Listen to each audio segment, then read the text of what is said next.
Rugby wrap up, let's go! Don't stop. Don't stop. Coming up next on Rugby Wrap-Up, Major League Rugby analysis, predictions, and highlights. Rugby Wrap-Up brought to you in part by The Balanced Palate, nutrition for peak performance, and the Pig and Whistle on West 36th Street, the world's best rugby pub.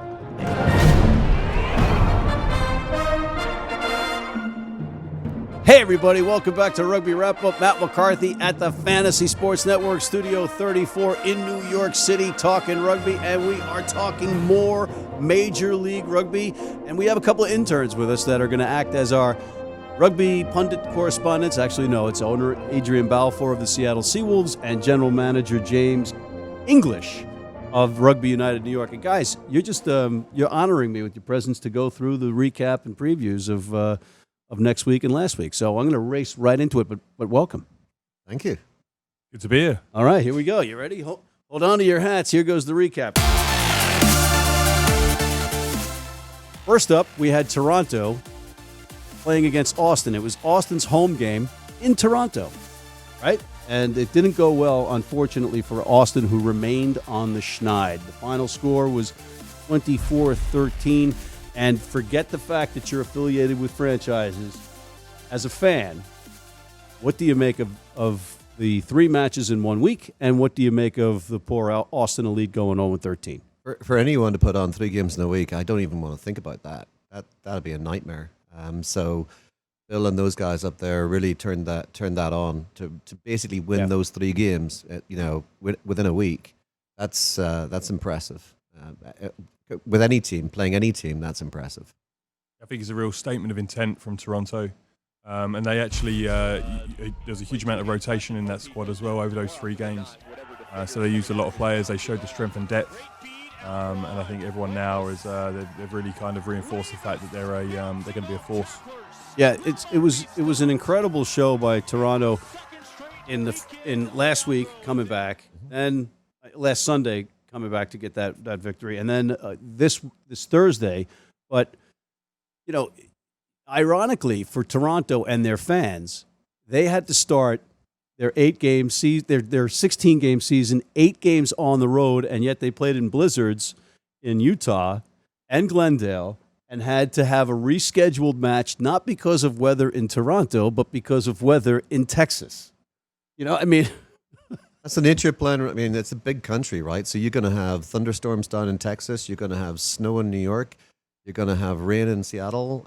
So I mean, our second game down in San Diego was basically played in a puddle hurricane. Yeah. It was typhoon down there. So it's a big country. That's what you got to deal with.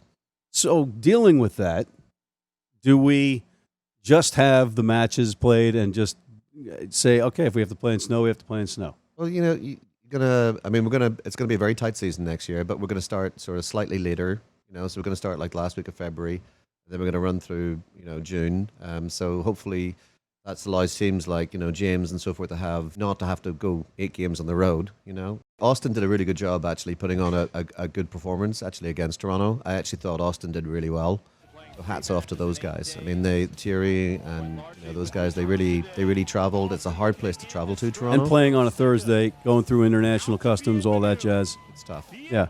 We've also had a lot of bad time with travel as well. You got to say they've showed like immense spirit and character throughout the season, and they're still going. And I think there's probably a win there at some point for them. I think that there's an upset. Hopefully, it won't be this weekend. Yeah, did he just jinx it? Last game of the season. Just jinxed it. Oh God! Right. Oh God! It's unfortunate. This is I'd love live. them to get a win, just not out. against us. Yeah. All right. So, again though, Toronto, on the front foot, winning the second of 3, and we'll get to the third one after we get to San Diego going into NOLA. The Legion of Doom for the gold, as per the San Diego Legion and Co. And they have been road warriors as well as winning their fair share at home, but they've been good on the road in big games, right? Yeah, they beat us in New York in a close game. They're going from strength to strength. Peterson really pulls the strings there for them at 10. Paddy Ryan in the scrum, their set piece is solid. They've been really, them and Nola have been a fantastic story from last year of how they've turned things around, and so far they've arguably been the best two teams in the tournament. Yeah, and the two teams, as he said, the two teams that really... They went 2-0 against us, right? So when we played them in Seattle, they really took it to us. I mean, they were really up for it. And I would say Paddy Ryan, their front row is brilliant, but the flankers as well. Yeah. Those flankers are pretty dangerous, and they really bully teams. You got the kids short, right? They're a physical team. They go out there to try and bully teams, and they've got, there's danger in that back line, and they score tries as well. So, so far they've been a tough team to beat. My man Lou Stanfield with his 3 Rugby World Cups in there, getting under the skin of every opponent, including his roommates, like on the road in the World Cup, John Quill. Yep. It's amazing. It's just great, and it just makes for subplots too. So, the subplot that we're getting to. Sam there as well. Some great U.S. players. Yeah, sure. And we're getting to the subplots of the playoffs, right? But part of that was a big match in Coney Island, in Brooklyn, in the Big Apple, Seattle coming in to RUNY. I mean, these are the games that the MLR wants. This is what's going to grow the game. This is going to keep people interested. Phenomenal game of rugby, the neutral. I think we aged a few years during the game. But a game of two halves. Yeah, absolutely. And Seattle came out firing. They had a week off before, so they're really ready to go and they're well prepped. They've been really well coached. They caught us a little bit cold. We made some adjustments at half time and tried to remain patient. And the guys came through with a little bit of energy, and unfortunately, it wasn't quite enough. Some loving in the Keystone State, some old Pennsylvania loving. He served you guys well for at least the first half. I think you got to get the guys together, and it's important to train together on the field and get all that stuff done. But it's also good to bond as human beings, and that sort of helps people with the dynamic on the field. So I think we want to do a lot more of that stuff in the future, and I think you probably see other teams do it as well. We were just lucky we had the facilities and we had the opportunity. So I got to say this to you: is Matt Turner? Is he still? He's just still surprising people with his speed. Right? I mean, it looked like you guys were shocked in that first half when he just burned down the field. Well, he got in the opening from a short run on the first one, bursting in from fullback. But then the second run, that was just him being Matt Turner. I mean, Matt's a great player and he's a great guy. He, he's got that many caps at England Sevens and that many tries for a reason. And he showed exactly his class at the weekend. Yeah, is he South African or is he English? He's born in Cape Town, but his mum's English. I know. I give him a hard time about that all the time. But you've got a bunch of good guys, and they're coming on the road, and there's a lot of mingling from the World Cup and U.S. Eagles together, and you saw that. It was a great image I got on camera of Samu Manoa and Mike Petrie walking off the pitch together right after the final horn. And just talking. How you doing? There's no BS. It's just a straightforward. They play and they know each other and they shake hands after the match and go share a meal. That's the way it was. It was even at the afters. I mean, the meals were there. Yeah, beers were had. It was great. Yeah, and the likes of Shalom Suniula, after playing a hard match, photobombing me talking to Samu was pretty cool. And Chris Mattina coming down and making himself accessible and giving us an update on him. The synergy there for this whole event, and it was an event, because we talked about it in the segment with James Kennedy, how there were kids playing at halftime, and you had the fire department and the police department and other teams that had come down from playing games earlier on Randall's Island. Guys were all cut up, bruised, girls as well from their previous games, but they were at that match. I mean, it's our point of difference as a sport, and we've got to really push that. It's about the community, it's about building links within rugby, it's about growing rugby as a game, and we need to be patient with that. It's going to take a little bit longer than I think we all maybe thought, but we're getting there slowly, and you could see, I think the weekend was a really good example of that.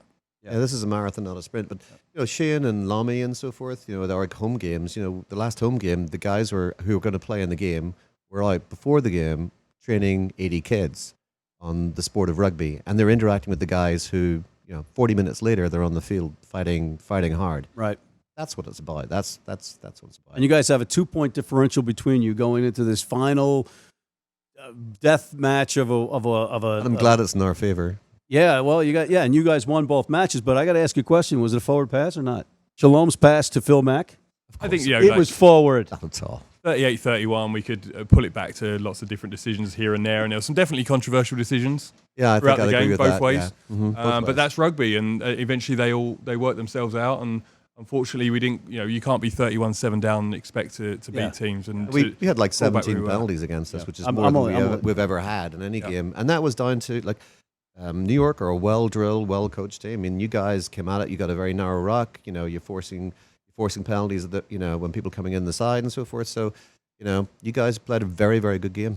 Phil and Shalom have been on the show a couple of times, so I just, breaking your chops, guys. Try's a try. Then we had Toronto, deja vu, playing again, and this time it was against Utah. Mm-hmm.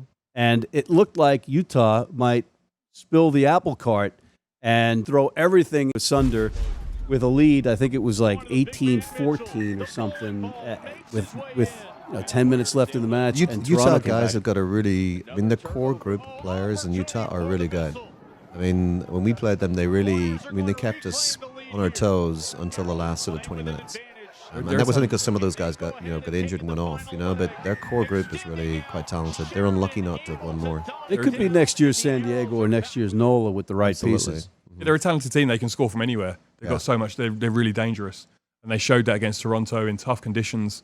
21-all with 5 minutes to go. And Utah arguably should have won the game, line out down in the 22. And Toronto go to length of the field and score. And that would have been a huge upset as far as the playoff standings go. But as it worked out, Toronto hung in there, and they're still very much a threat. And they got the needed good teams grind out wins, right? Absolutely, yeah. And they got the needed bonus points when it looked like they were going to lose, and then they exploded. They're a very good team. They're a good team, tough team to beat. Mm-hmm. All right, so we just have to take a quick break, and we'll be right back with predictions with Mr. James English and Mr. Adrian Balfour right after this. If you're in New York City and want to watch some great rugby, have some great food, and some great times, go to the world's best rugby pub, the Pig and Whistle on West 36th Street. Been blind since I was 4. And I've never seen a beer commercial or a beer label. None of that stuff influences me. I drink beer because of the taste. And my beer's Pabst Blue Ribbon. It has the taste and the flavor. What do you think's on the label? I think there's a naked woman riding on a unicorn, jumping over fire.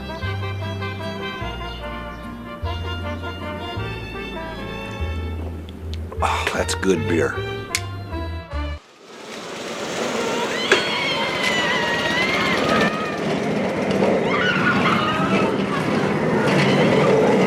We're back with Mr. James English and Mr. Adrian Balfour, and we have some predictions to make about the upcoming matches. And I love this aspect of it because you guys are affiliated with teams, so you can recruit. You can recuse yourselves if you want, or you can answer honestly. And I think both of you will answer honestly.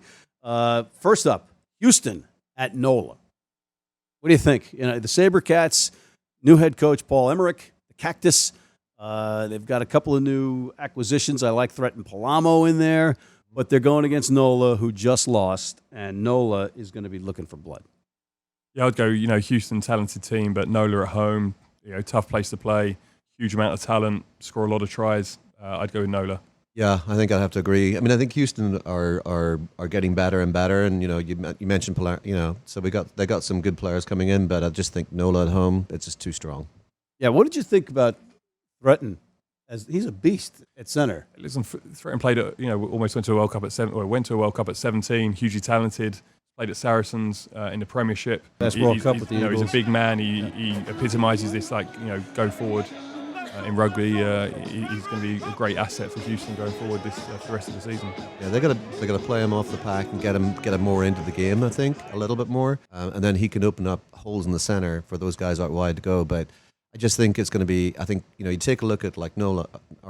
They've got like real good assets all over the pitch. I mean, they really are a complete team. They are very, very hard to beat. You talk about Threat and Palamo. They've got some positives, and they gave you guys, 21 zip, but it was closer than that, it seemed, watching that match. Yeah, they're a good team, and obviously with Paul Emmerich coming in, it's probably freshened things up a little bit, and I'm excited to see what they can do for the last few weeks of the season. All right, let's go on to the next one. Seattle at Glendale. What do you think's going to win that one? It's a tough one. I mean, Glendale haven't lost a competitive game at Glendale in 3.5 seasons, which is huge. And we had a very close game that went to the last play of the game and just missed out. They're a tough team to play at home. I'm going to go to be controversial and go with Glendale just because they have that record at home. They don't travel so well, but they're a force at home, and their record demonstrates that. I'll say Seattle by 5. Seattle by 5? Yeah. I think Seattle is going to win this one, and it's not just because he's here. That's partially why I'm saying it. But in all honesty, Seattle, defending champions, rounding into shape, getting some big bodies and some new bodies back and in there, respectively. And I think they just might be better than Glendale, regardless of where you play the match. Your other new acquisition. Jeff Hessler, I mean, he is the all-time record scorer for the Ospreys. He's been out of rugby for about a year, but he's been working with the S&C guys, getting fit, and we would expect, well, hopefully, That's we'll strength have and him in the conditioning match for day the folks at home. 23. Yeah. You know. You But expect what? well, hopefully we'll have him in the match day 23. That's another interesting acquisition. Yeah, and then we have another one coming in as well, tight head prop as well. And what's his name? Jake. What? Jake. Jake. That's all I'm going to tell you. Is he Canadian? He is. Oh, I know Okay, he all is. right. Jake the Canadian will be coming in as tight head prop, but we're not going to tell you what his name is. Yep.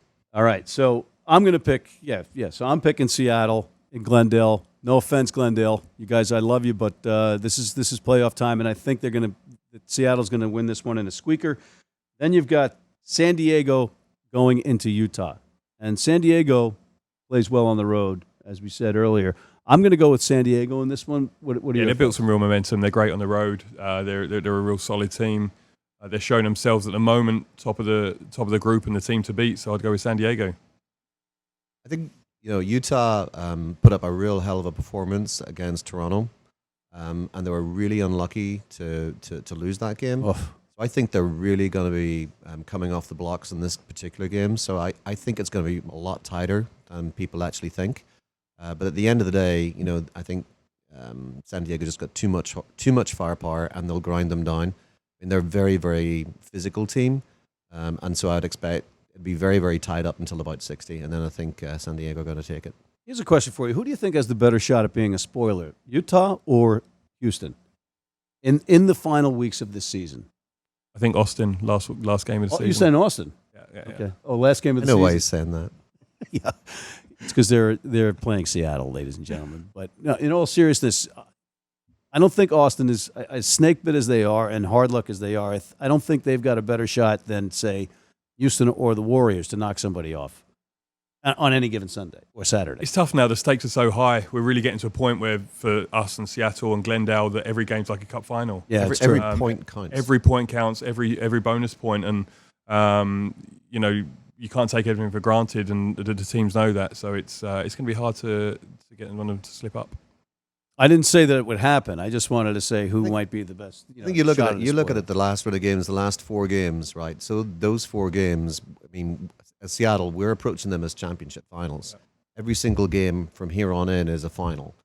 You lose one of those games, and you could be out. Yeah. So it's really important. You don't want to be in a position where you're waiting on other results and other teams to come through. You want to take the ball by the horns and get the results yourself and really be in that power position. Yeah, that's and the point separation here is pretty tight. It's you've got 48 with Toronto. They've played 14. Seattle's got 46. You guys with 13 played.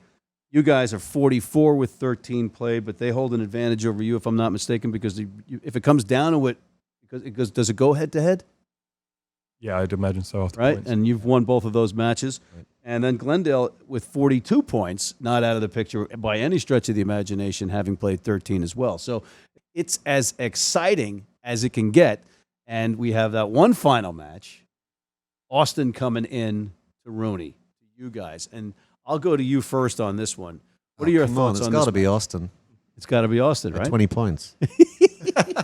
Return of the favor, touche. No, I think Austin. I think they're underrated, to be honest. And any of these teams that play have a chance of pulling something off on the day. But from what I saw and the way New York came back in the second half, if you guys come out like that in the first half of this game, I think you probably got a 10-point game at least. Yeah, like I said earlier, every game's a cup final now, and we have to treat it like that. We'll be treating Austin with a lot of respect. You won't see a game where we rest in a huge amount of players and a lot of rotation now. We're at the business end of the season. We have to treat it like that, and hopefully we'll be looking for more of a complete 80-minute performance this week. And obviously I'm going to back our guys at RUNY to do that. Quick questions for both of you before we bolt. How's the health of the squad? Great, a couple of injuries. You'll see Chris Mattina hopefully back in the next week or so. James Denise as well, hopefully back this week. On the whole, Paddy Ryan, a couple of guys who are struggling a little bit. They're in rehab this week, and we'll know a little bit more as the week goes on. But on the whole, we're quite fortunate. Was with Paddy? Was it got his bell rung or something else? Or Paddy's just his shoulder. He's having a few shoulder problems. He'll be shoulder? fine. Yeah. Yeah, I mean, we got a lot of bumps and bruises and stuff like that, but we're hoping to get Billy back for the run into the championship series. Shep hopefully will be coming back pretty soon. Tibbs is still under concussion protocol, so he really hasn't even started the return to play. Hopefully he'll start this week. But yeah, we've been. He'll start to play this week. Back to return training. to play protocol. Okay. So right. no contact, no training. Right. He has to pass protocol first before he comes back in. Right. He had a pretty vicious sort of concussion that he obtained in the game against San Diego. And he is a hard man. I remember at the CRCs, the College Rugby Championship Sevens in Philadelphia, where he broke his arm, and the ref wanted to check his arm, and he showed him his good arm and stayed in the game. Tibbs is great. I mean, but you know, he got bad concussion, and you know, with those sort of things, you just can't rush them. So we're being ultra careful on that stuff. And I think, you know, as a sort of management team, if you can really take care of the players really understand that and see that, and you know, they'll go the extra mile because they know you're there for them. And we're not going to push people back if they're not ready to play. Yeah, things have changed since years gone by. I remember when we were playing and you get your bell rung, just get back. I went to the wrong scrum a couple of times. I remember my teammates kind of go, and nobody like taking it seriously, but. You know, that's why I am the way I am right now, right? Crazy. So you got head injuries? Is that what you're saying? Oh, It explains a lot. Yeah. Oh, getting. I hear you. Anyway, gentlemen, we are out of time officially. I want to thank you both. And you know what? I got to tell you, as rookies in here, you did pretty well, but you are definitely better at your other jobs. I'm not saying don't quit your day job for this, but you're doing well at what you're doing, and you're doing well at what you're doing. You're both in the top. You're fighting for a championship. And one last question before Matt, we go. there's two ends of a checkbook. We have to have a day job. Good point. Quick question one final question. Eliminate your teams as though they're not in the league, and who's going to hoist the shield? I'll go first. I think San Diego are the team to beat. I think they've shown that they've a good pack, they're physical, good set piece. And they'd be playing home at Torero. I think that you look at a strong possibility of them playing at home with Peterson at 10. If they can keep him fit, then they've got a really good chance. It's going to be really hard. I mean, to be honest, I think San Diego are definitely a very powerful team and very hard to turn over because of their physicality. But you know, you take a look at NOLA. NOLA have got some amazing strike options, and their running game is superb. When they get on the front foot, they can really rock you. Having said that, you know, San Diego are the only team that's gone 2-0 against us, and we fought hard the last game. I think it's going to be hard to beat them, to be honest. I'm going to go with that and make this a trifecta here with the three of us, the trilogy, picking San Diego in an imaginary, hypothetical world where your teams are not involved. Oh, of course we're going to win. We've actually beat San Diego away, so I don't know. and our games have both been And on like that note, as single-point they start scores. going at each other, ladies and gentlemen, Matt McCarthy from Mr. Adrian Balfour and James English for Rugby Wrap Up at the Fantasy Sports Network Studio 34 in New York City, signing off.